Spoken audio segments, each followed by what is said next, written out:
Welcome to Lead Pods, the official leadership podcast from USMB for pastors and church leaders, where our goal is to increase our impact together. Hello, friends. Welcome to episode 120 of the USMB Lead Pods. My name is Matt Ayersman, and just like every other episode, so grateful to have some time with you this week. Today, I have the honor and the privilege of speaking with Dave Thiessen. Dave is the executive pastor at Mountain View Church in Fresno, California. If you've been in the MB family for a while, you've probably, or at least vaguely familiar with Mountain View. They're a larger MB church with a lot of influence, and they do a lot of things very, very well, including leadership development. And again, if you've been around for a while, you know that developing leaders is also one of USMB's really core things that we're committed to right now.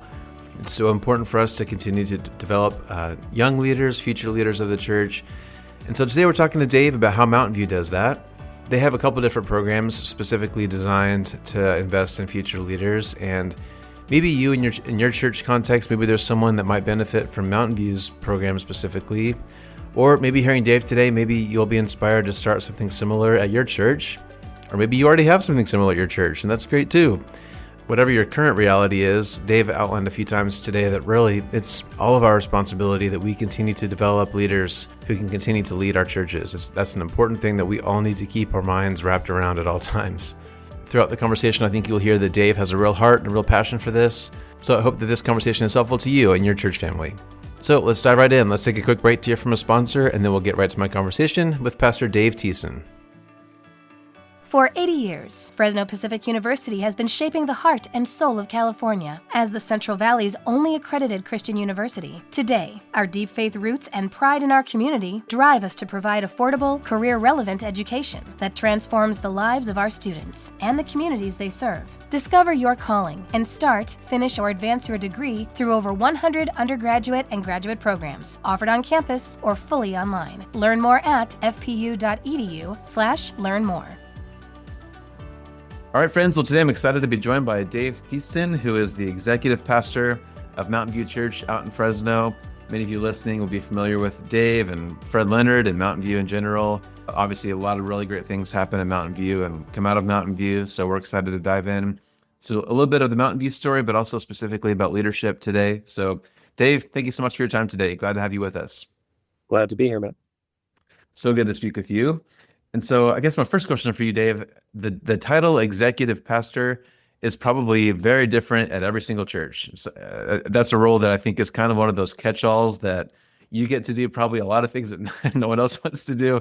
You lead a lot of ministries, oversee a lot of ministries. So since we probably have some other executive pastors listening, what does that look like in your context in Fresno? Yeah, that's so true. It's such a mushy term. So yeah, your typical executive pastor role is highly administrative, right? The executive pastor oversees the budget, staffing, HR, those kinds of things.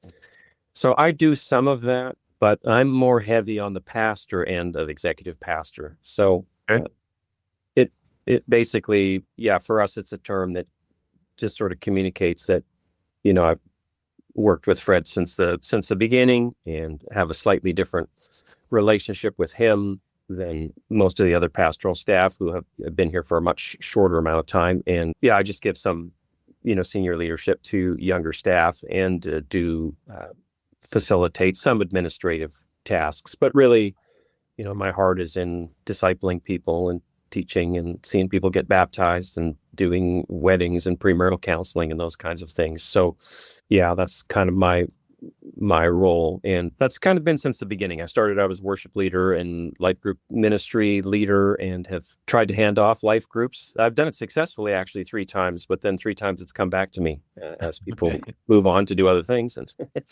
plant church, which is fine. So I'm a bit of a utility player here at Mountain View. Yeah, very cool.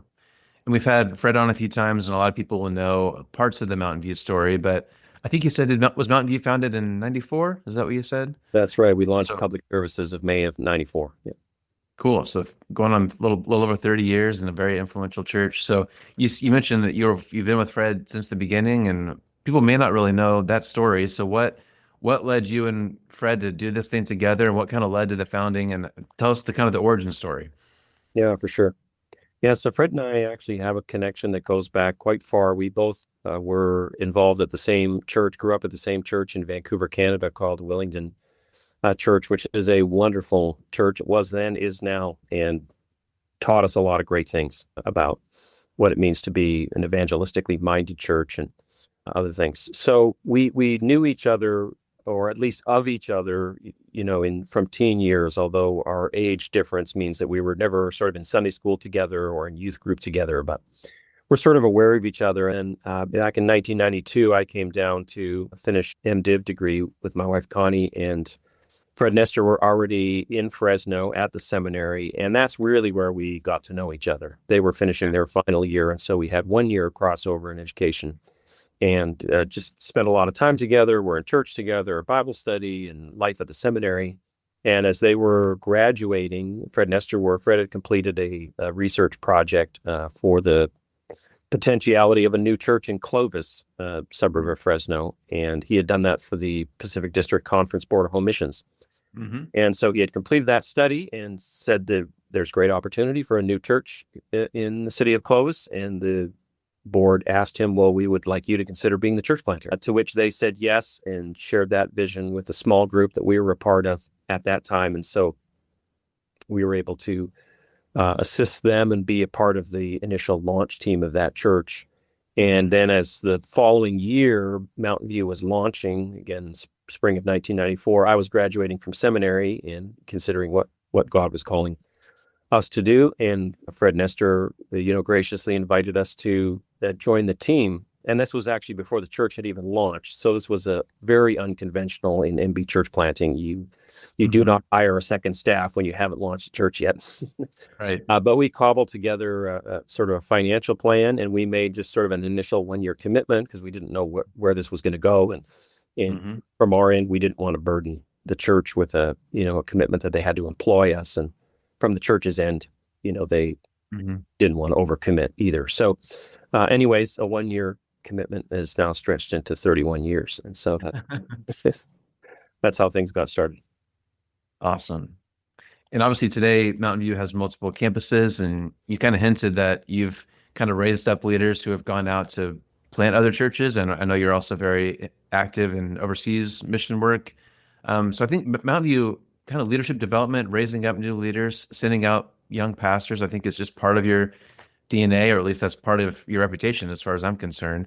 So as we kind of shift towards the leadership development discussion, is that something that's just always been really part of your DNA? And or is that part of Fred's thing that's kind of rubbed off on you? Or talk to me about leadership development from your perspective. Yeah.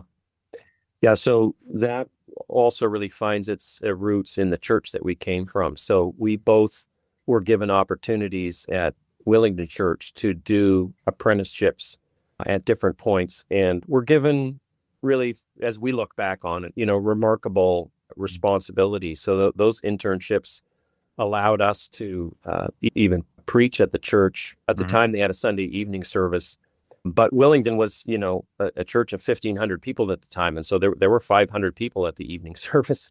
Wow, and they would let young untested guys get up and preach, which back and say, wow.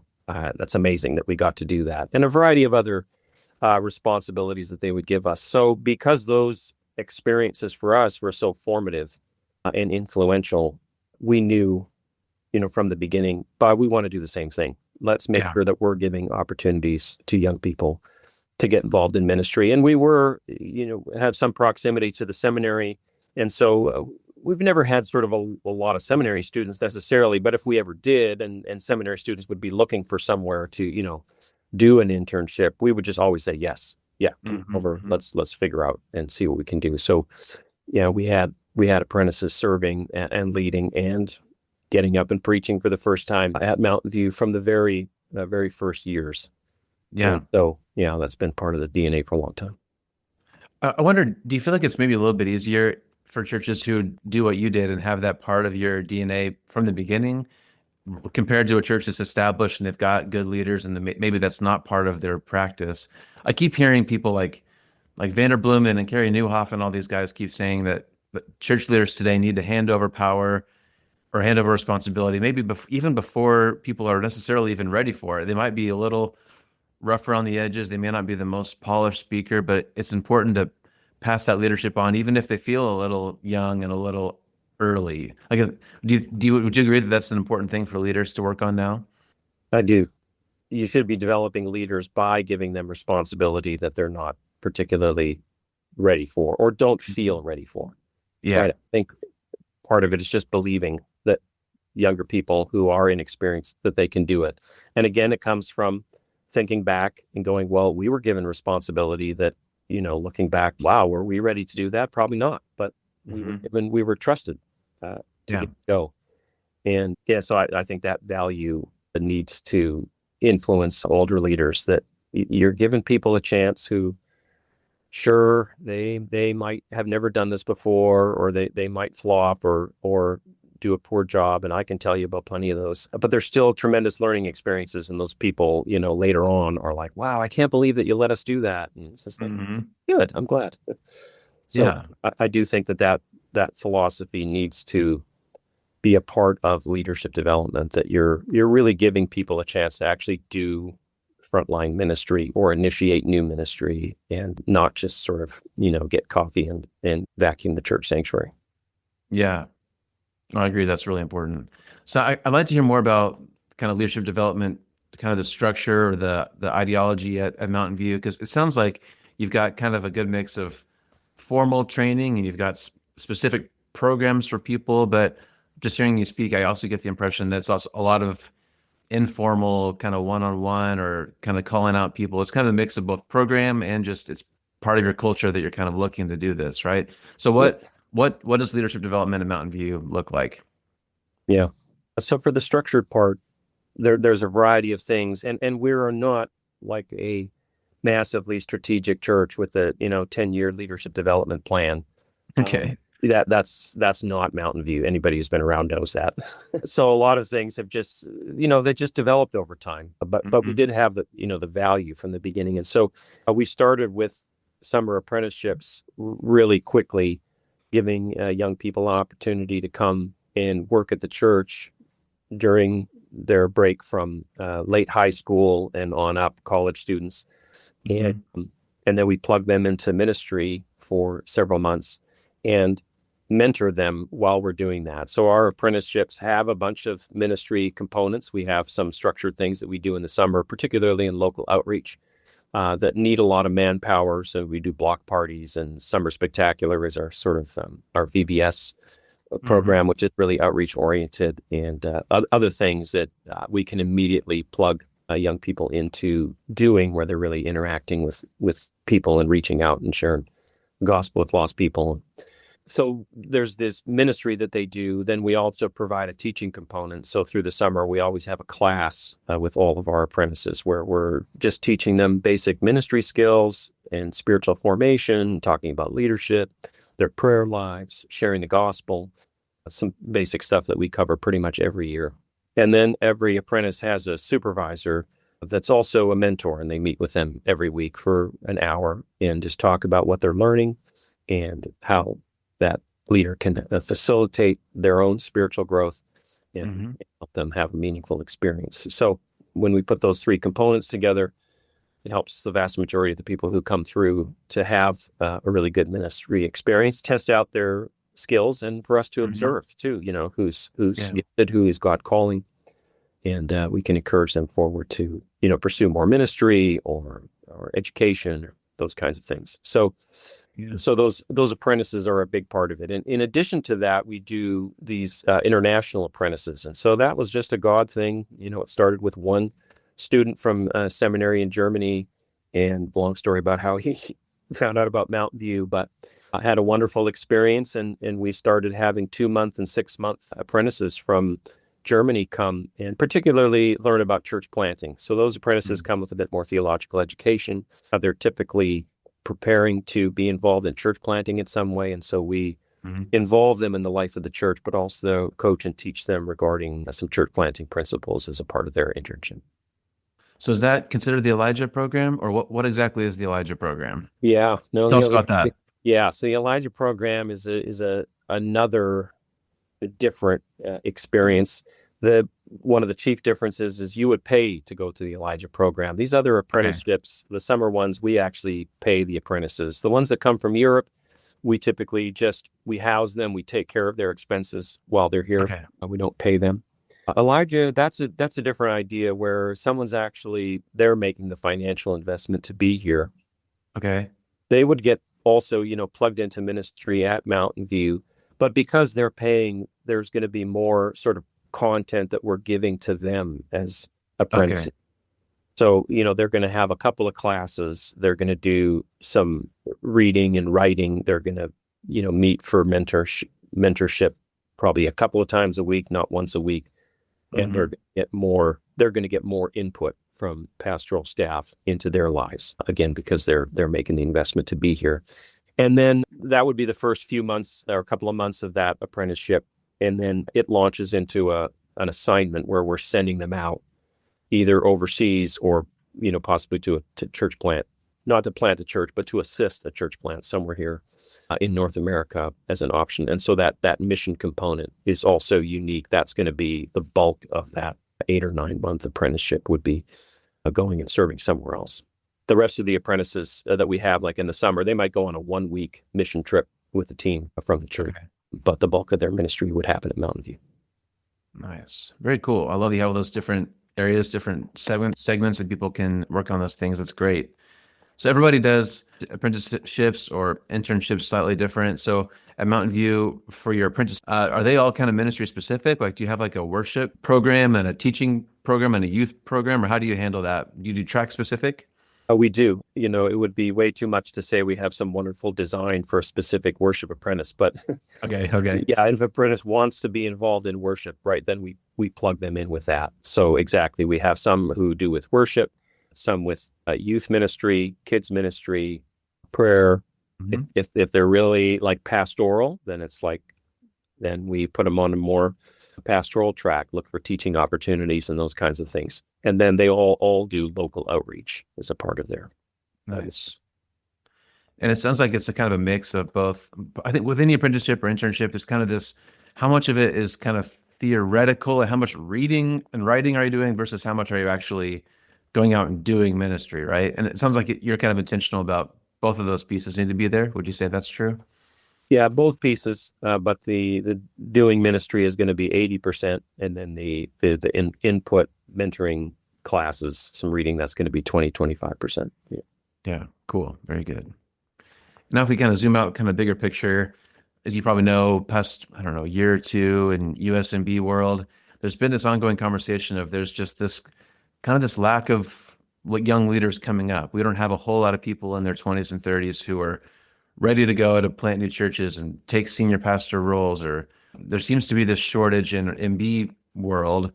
But then if you zoom out even further, the U.S. church in general seems to be having that issue where there's not really this great pool of people ready to take this next season of leadership over. So I'm curious, in your context, are you seeing that? Are you seeing that we kind of need to do a better job of preparing people for our next season of leadership? Or is Mountain View just busting at the seams with college kids ready to go? Yeah, I don't actually feel that sort of acute shortage feeling. And I tend to push back a little bit on the generic surveys from Barna and others that provide, the average age of pastors like 60 something years old, and it's a crisis looming on the horizon. I'm always like, okay, are you talking about evangelical churches, all Protestant churches?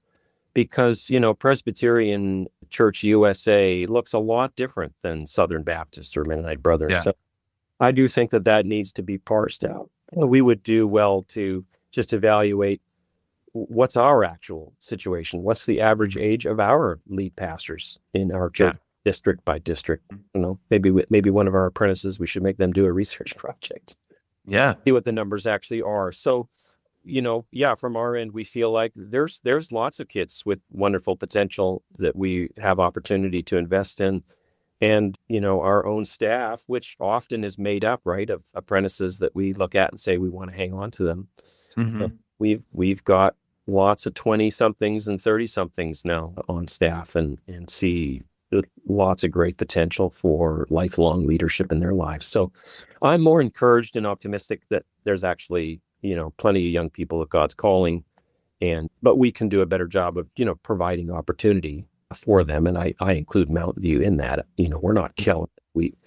We have to do a better job of raising up more pastors and more church planters that we have. And I think a lot of this too is still post-COVID recovery. Like if you asked me, how has the church recovered from COVID? I'd be like, no, we're in the process of recovering from COVID. And I would guess it's going to take another 10 years. It was so incredibly disruptive. Yeah. So many things, including just that leadership development process, that it very much feels like a rebuilding season. Certainly for us anyways. And that's my observation from our local churches around our community that we're most sort of connected with. Yeah, that's a good point. I think you're right. And I always want to be a little cautious. So you work at Mountain View. I work at Ridgepoint in Wichita. We're some of the kind of on the larger side of MB churches. A lot of our churches and probably a lot of our listeners are at smaller churches where they probably don't have as many staff. Maybe they've never launched an internship program or an apprenticeship program. So if someone listening is like, yeah, you know what, we need to do a better job at this. We don't really have anything formal to train up young people. Do you have any advice? Like, how did you guys start this process? Or if someone listening doesn't really have this in place but wants to, how can they kind of get this rolling? Yeah, good. Yeah, we started with an apprentice in our first year. Her name was Amy Garrett. She was mobilized by what was called Youth Mission International at the time, which was an arm of MB Mission way back. Anyway, and she came for about a 9-month assignment with us, and it was wonderful. So we had one apprentice. Pastor Fred and Esther were, incredibly gracious. Amy lived in their home, so that they made her a part of their lives in a tremendous way. And not everybody needs to do that necessarily. But yeah, if I think of a church with a solo pastor, right, I would be like, yeah, open up one apprenticeship spot and advertise at a church for the summer, or just pick who's the high school senior or college sophomore in your church, or whatever age, who's a person that you see some ministry potential in and that you'd like to invite to do an apprenticeship. So you might not even advertise it. You're just going to tap somebody on the shoulder and say, would you be interested in coming and working at the church over the summer? And you'd have to design some things for them to do, but I would just start with one. And right, usually the pushback is like, oh, I don't have time for that. Yeah, you do. You need to make the time for it, because there's nothing more important that you can be doing than investing in the next generation. So that excuse is, I don't have any time to supervise apprentices at Mountain View either, but I do. Yeah. Because it's a priority. So, but yeah, I would start with one, and chances are they're going to have a great time, and the church will be blessed, and put them up front to do something, at least, make an announcement, introduce communion, let them preach a sermon. If you tell the church, we're going to have so-and-so, this is their first time doing it, people will be gracious, and they know, they're like, I'm glad it's not me up there. Oh man, they're nervous. They'll cheer them on and encourage them, and people have to start. They have to start somewhere. Yeah. And since you've had so many apprentices, and so I've had several interns at Ridgepoint. So do you have any tips for people to actually, once they actually have this person, they're in the role, do you have any tips for actually leading them day to day? Because I know a lot of people, once you have someone like this on your team, you got to keep them busy and giving them tasks to do that they're capable of, but not stretching them, but maybe not giving them too much. That's hard. Like finding enough stuff to keep them occupied. And it's kind of fun to share the really great success stories, but some interns aren't so great, right? And some of them probably aren't going to be in full-time ministry after this position. So how, and in your experience, what tips do you have for those relationships that might be maybe a little bit rockier, at least to start with? Look, we've fired some interns. So, if you have to do that, you have to do that. And it's just for not doing the work, not listening. Yeah. Yeah. So, and you just have to treat them like this is actually a real job. You have real responsibilities. And if you're not willing to take those on, then we're going to just have to let you go. And the church has to be okay with that, because that's tough, right? Because that might be the kid of some parents at church. Yep. So it's not easy, but it needs to be treated like a real job, and people are coming on time and they're dressed for work and all those kinds of things. So, you develop those guidelines as you need to, but to start with, you're looking for someone who you think would be, a self-starter, because the church work is like that. You don't have a big stack of files to work through at the beginning of the day, right? You're going to have to be self-motivated to create opportunities to work. But to me, creating some simple outreach tasks that are, time-consuming. We drop off little bags in new neighborhoods near our church. They're just like a welcome bag. Welcome to the neighborhood with information about the church. And, but it takes a long time to put together all those little bags and then to go out and figure out where to drop them off in neighborhoods. And, well, that's a great apprentice job because it's very time-consuming, but it's also very fruitful. And they're walking around in a neighborhood, and we encourage them to be praying, asking the Lord for giving opportunities to chit-chat with people who might be out in their front yard, working on their lawn or washing their car. And all of a sudden, it's not just busy work. This is real outreach opportunity. So, you could think of some simple outreach, community outreach activities that are labor intensive that maybe the church has not done before. But now you've got someone who's got 40 hours, and you could say, we're going to ask you to start this, and you're kind of going to start it from scratch. I'm going to coach you, but you're going to come up with the plan. And then I'm going to guide you along in that. So, I would think of trying to have some ministry opportunities like that. Yeah. Oh, I love that. And that leads me to, does Mountain View do any kind of Myers-Briggs or Enneagram or Strength Finder? Because some of these interns or apprentices, the idea of walking up to a doorstep and having those conversations, it would probably stretch all of us, honestly. But some people, it would terrify them, and honestly, they may not be very good at it. So do you start with some kind of profile, or do you just kind of throw people in and see where they thrive, or how do you handle that? Yeah, we just throw people in. I think that would be great if we had some kind of personality profile that we always used and actually understood, but no, not that sophisticated. Yeah. Okay, well, that's great. So obviously, leadership development is one of USMB's kind of buzzwords. We talk about it all the time. It's all over all of our materials. It's something that we're very dedicated to. And another one of those is discipleship.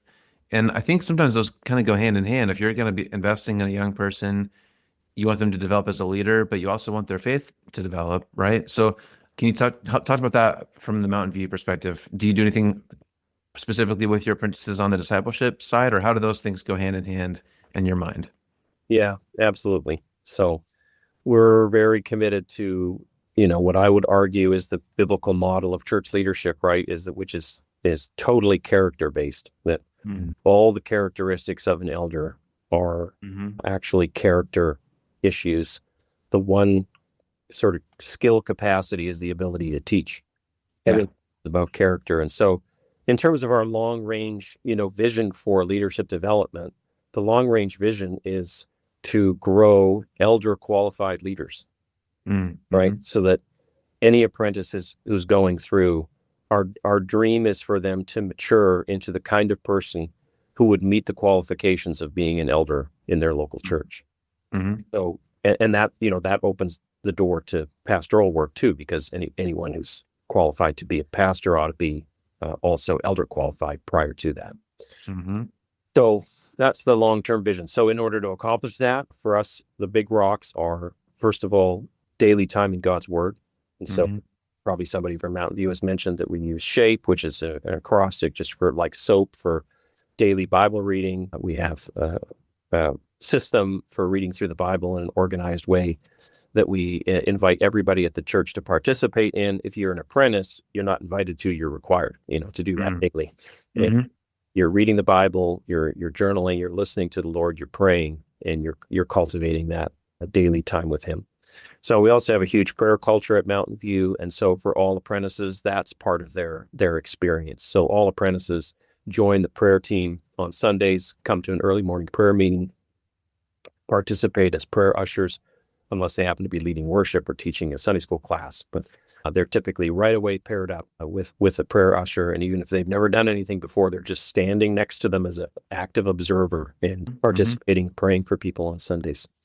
And then cultivating a personal prayer life through involvement in other prayer meetings. We've got a prayer room that, that's a fixture of your week, is you're going to the prayer room for half an hour to an hour each week and learning to pray in a structured way there in addition to your own private prayer life. So, and then our teaching and training always involves some component of talking about spiritual disciplines, how we cultivate Sabbath, mentality around service, simplicity, some of the other kind of classic spiritual disciplines that you're going to find in Richard Foster's book, or now John Mark Comer is the popular purveyor of the yes. So, which is great, and so many young people are really tapping into that, and I'm really grateful. So, those are some of the ways that we teach spiritual formation, and then when we talk about leadership, we do really focus on the theme of spiritual leadership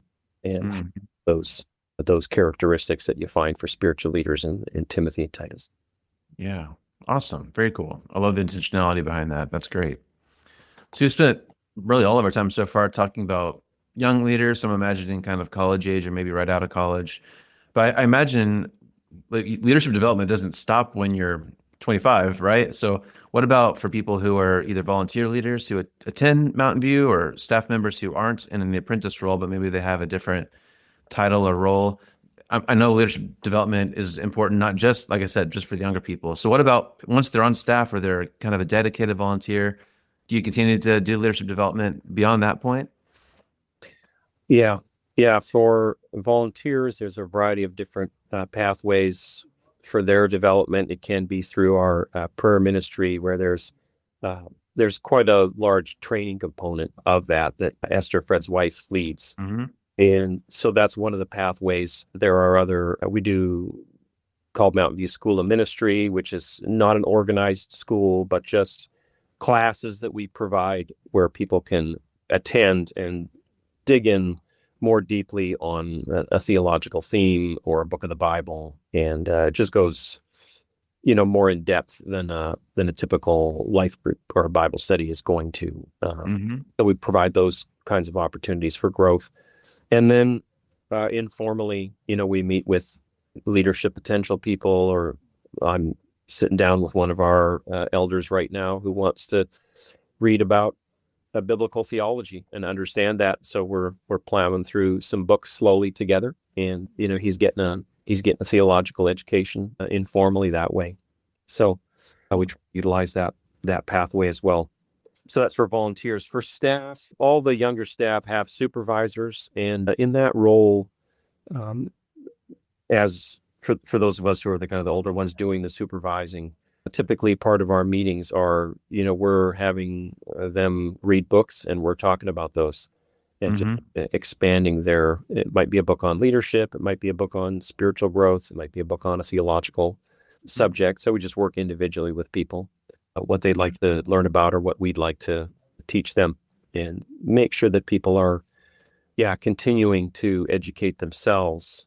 And who's sponsoring like formal education too, right? So there are younger staff who pursued their an MA in Christian ministry or whatever while they're here, and the church gives them a scholarship for that, and we encourage that a lot too. But a big part of it is just to be a reader, right, and to continue, especially for anybody who's teaching, right? It's not an option, I don't think. It's it's a travesty and abuse of your calling if you're not a student of theology and you're getting up and preaching every week. That's just that's insane. Like got to be learning and growing.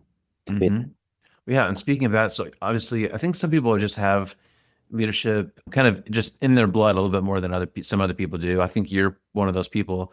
So I'm just, again, everyone kind of has different preferences, different rhythms. Do you have any, do you aim to read a certain number of books, or do you do certain podcasts, or what about yourself? Like, how do you make sure that you're keeping those muscles sharp too? Yeah. So reading is my big hobby. So I love books, kind of always have. So for me, that's what it is. And so I have a rule of life that includes where I lay out as a part of that. These are the books. These are the themes that I want to read about this year, and then I typically pick out some titles to sort of help myself accountable. Because otherwise, I'm one of those people who has a dozen books started and need to focus in on, okay, what am I actually trying to prioritize here? Yeah. And so, and books on leadership is one of those. I mean, I've read dozens and dozens of those over the years, and so they do get a bit repetitive. I'm at a bit of a different stage of life where I don't need to read John Maxwell's latest book because I've read 10 of them. And Yeah. I get the joke.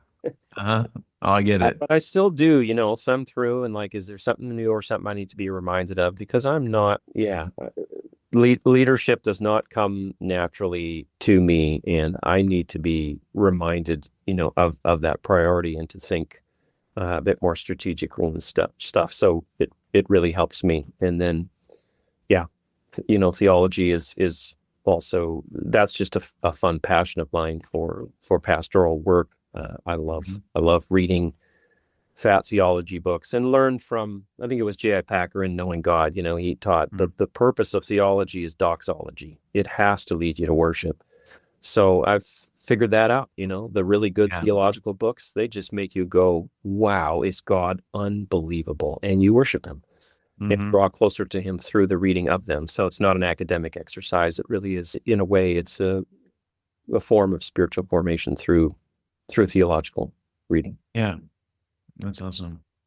So if I were to kind of try to sum up our conversation so far, I think, unfortunately, leadership development often doesn't happen naturally, right? Like if you want to grow as a leader, if you want to really invest in future leaders or current leaders on your staff, if you just kind of coast on autopilot, things probably aren't going to just naturally continue to go up and to the right? It takes really intentional development, both on yourself and on your team. So I guess that's kind of one of the main things I'm hearing from you. And then also, if you have young leaders in your church, or if you don't, what I'm hearing you say is just do it, right? Whether they're ready or not, whether you're ready or not. In order for our churches to continue to thrive, we need to invest in young leaders. So even if you or they feel like they're not ready, it's important that we just jump in and do it, right? So as we kind of begin to wrap up, would you say, is that kind of two of the main takeaways, or what else do you want to share before we start to close today? Yeah, no, that's a great one. I mean, I want this podcast obviously to be practical for people. Yeah. I absolutely just try it. And it might be a church and you're looking like, well, there is nobody in our church. All right. Is there a school anywhere, close by or even far away that you can reach it? Just be bold and reach out and say, hey, I'm looking to provide a paid apprenticeship for a college student. There are college students looking for a job. Well, are they just taking it for a job? Maybe. But so what? You're going to get them for a few months and you can pour the love of Jesus into them for 3 months. That's just a good thing. It communicates the right thing to the church that you're attempting to do that. Yeah, it doesn't take a big handbook and a bunch of guidance. Just see the value of investing in a young person, or just younger, and know that that's the future, right? This is how Jesus is going to build his church, is by disciples making disciples. So, I want to say it's easier than you think.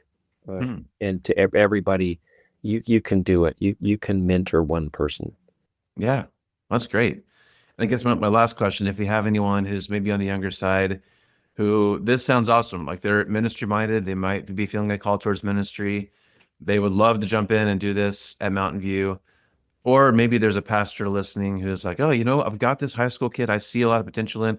We don't really have the framework to pull this off, but I believe in this person and I want to send them to Mountain View. So if people want to learn more about apprenticeships or the Elijah program, how can they learn more and get in touch with you guys? Yeah, for sure. Well, let me plug the Leadership Pipeline USM first. Great. Say that's that's sort of a clearinghouse place. Don't bypass that. We want to be sensitive as a local church that we're not somehow trying to create something parallel to what Leadership Pipeline is trying to do. So that's a great resource at usmb.org. Mountainview.org is our website, and there is an apprenticeship link off the toolbar at the top, and there's a bit of a description of Elijah, and there's an application for apprenticeship there and some basic information. And of course they could email me at Mountain View and ask me a question too. Cool. Well, Dave, as always, our time went really fast, but it's cool for me just to hear your heart for leadership and to hear some of the inside scoop at Mountain View, how you guys do things. I'm sure it's beneficial to everybody listening. So thank you for your heart for ministry and heart for leadership, and grateful for your time today. Thanks for being here. Thank you, Matt. Good to meet you. USMB's Spring Lead cohorts have started, and this is your last chance to sign up. Cohorts allow you to explore topics pertaining to life and ministry in an online community. New topics this spring include love of neighbor, a book study on stages in the life of faith, spiritual disciplines, leadership development, and a cohort for church staff members. Register for a Spring Lead cohort today at www.usmb.org/lead-cohorts. Well, once again, many thanks to Dave for sharing with us today. Thanks again for all of you listening. And hey, I'll just add a couple little plugs here as we wrap things up. Dave, towards the end there, mentioned the Leadership Pipeline, which is a great program within USMB that helps pair high school, college students with internship possibilities within MB churches around the country. It's a great, great program that is continuing to build momentum. There's a lot of really great things happening. So again, if you're interested in developing leaders from your church but not sure where to start, you really don't need to reinvent the wheel. A lot of that work has already been done for you. So I do encourage you to check out leaderpipeline.net, or you can also find more information at usmb.org. Lots of great tools that are available to you, so I hope you take advantage of those. Okay, with that, I think we'll go ahead and wrap it up for today. So thank you again so much for listening. And as we wrap up, listen, I've just got to say it. Super Bowl is just a couple of days away. Let's go Chiefs. We'll see you next time. Thanks for listening to Lead Pods. Make sure you don't miss an episode by subscribing to our show wherever you're listening today. Learn more by visiting usmb.org, and be sure to follow us on Facebook, Instagram, and Twitter. We'll see you next time as we learn more practical tools to increase our impact together.